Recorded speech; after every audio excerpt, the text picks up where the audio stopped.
Hey folks, welcome back to my channel.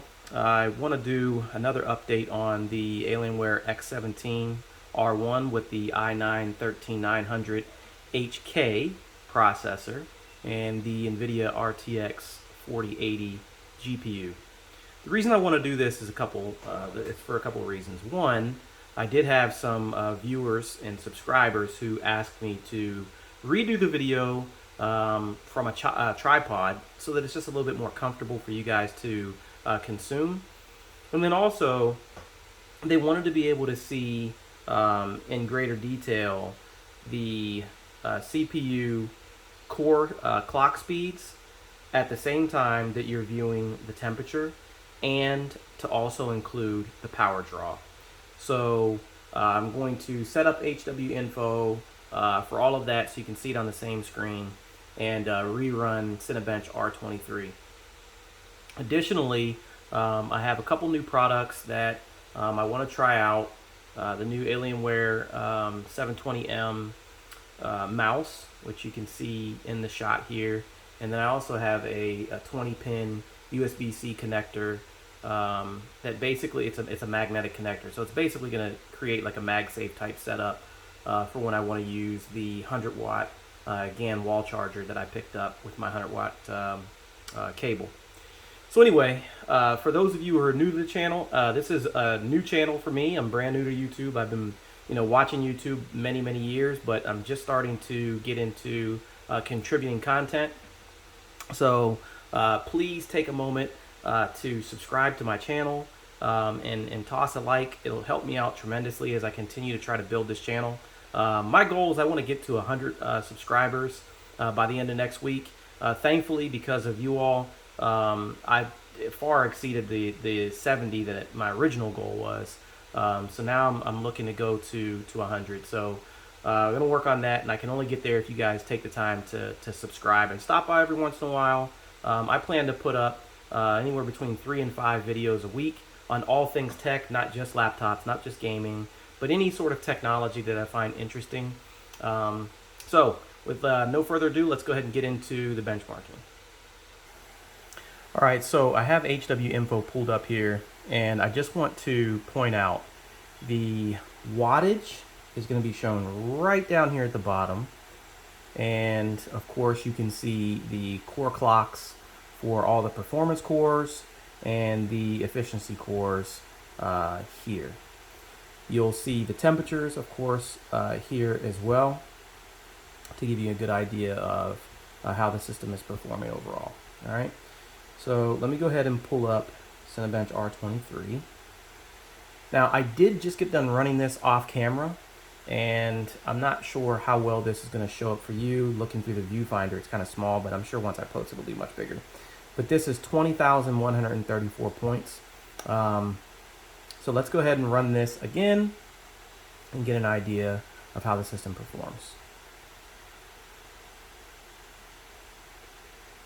All right. So 4.6 gigahertz on performance cores, 155 watts. You can see the temperatures are spiking, but they are controlled on many of the cores. And we're getting a good clean run, maintaining pretty high clock speeds on all of the performance cores, and the efficiency cores are running quite well. So we're getting closer to completion here. Power draw is 137 watts right now. And we are done. So we got just over 20,000 points, which is really quite nice. Again, this is the HK processor, not the HX processor. So the HK processor is going to have higher clock speeds on the efficiency cores compared to the HX processor, which is obviously going to have more cores in total. But this is a use case kind of thing. So when you're buying a super thin gaming laptop like the Alienware x16 R1, 0.7 inches thin, there are going to be some trade-offs. So what is this processor really good for? Well, I think it's really good for a lot of things. With a score of 20,000 points in Cinebench R23, this means that productivity is not going to be an issue for this system. And it's excellent for gaming, of course, with the high clock speeds on the performance cores. When you look at the temperatures, some of the cores got to 100 degrees. You can see that core 2 and core 4 did reach 100 degrees. But many of the cores were sitting in the mid 80s, especially on the efficiency side. But even on the performance cores, you have one of the cores that was sitting at 84 degrees. Now, there were a couple of them that were in the 90s as well. But essentially, the way Intel has spec'd this system, or this particular chip, is designed to be able to run really fast at these elevated temperatures. So let me show you guys what this is going to look like again, but this time I want to shut down HW Info so we can get a run that's going to maximize the CPU performance without having other things running in the background, just to get an idea of how well it's going to perform with nothing else going on.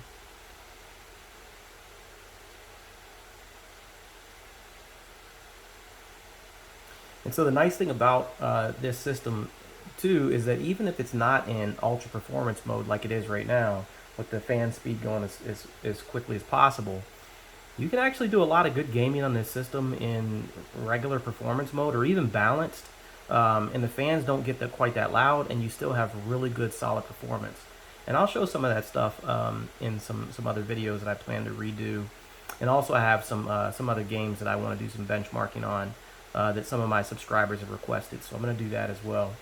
But you can see a really strong performance here. And we came in at 20,078 points. Now this is slightly lower than what I had just before we went on camera. Off camera, we had another 100 points added on. But essentially, you can see that this thing is blazing fast for what it is. You know, if you're a content creator and you're also an avid gamer, this is something that you're going to want to consider. I mean, it is certainly plenty fast enough to do, you know, video editing and all the other kind of things that you might want to do as a content creator, as well as do gaming. Now, will it be the best on the market for video editing and that sort of thing? I don't think so.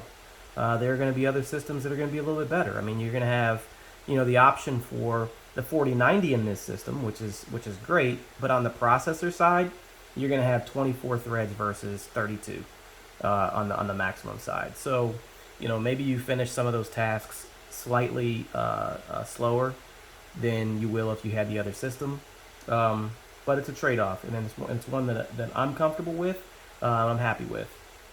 Now that said, there is another product that I wanted to show you guys that I just picked up on Amazon, and this is a 20 pin USB-C magnetic adapter. And I picked this up because what I want to do is I want to create a situation where I can unplug and plug in the system quickly with the 100 watt cable and 100 watt GAN power adapter that I also just recently purchased.